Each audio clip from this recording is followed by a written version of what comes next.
Hi, it's Sandy Goulet doing her video blog on digital identity. The digital identity is the information used by a system to represent the external agent of the process. The behavior associated with digital identity is a real and influential space of the system and basically based on self-concept and self-preservation. My digital identity is more of a conservative one. I refrain from saying too much on social media. My real world self is a passionate, speak my mind identity. In real world, a conversation can spark up and I can speak my opinion and back it up with facts. I can look at someone in the eye. Looking at someone in the eye really says a lot. It's a lot about integrity. The technology is expressed both based on relationship development as well as digital development. I feel people have more courage when using social media, text, or any type of digital technology. When looking at someone's emotion in real life, it makes you more sensitive to their feelings. When you use digital technology, you may say things and not think about how it will affect the other person, the person you're speaking to.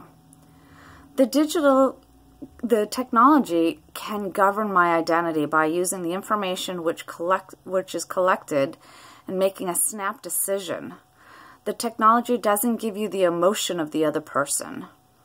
I may be full of emotions when I'm reading or writing something on social media or text messaging or etc., but I cannot see what it is doing to the other person. Even though I try to put myself in their shoes, without seeing their face, I forget that I could be upsetting them or hurting them.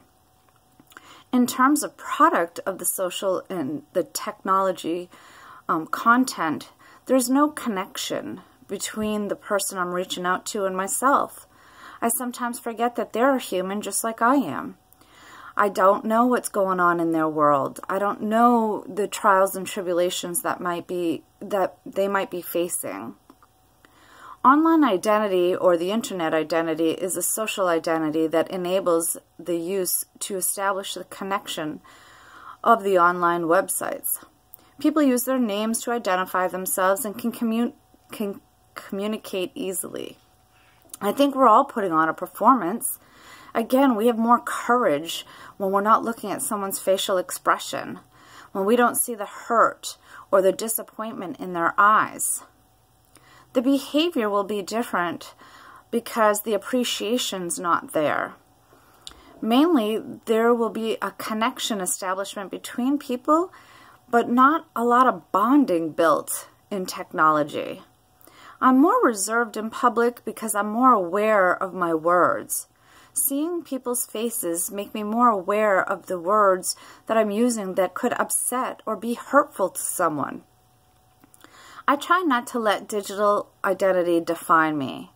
I am different in the real world.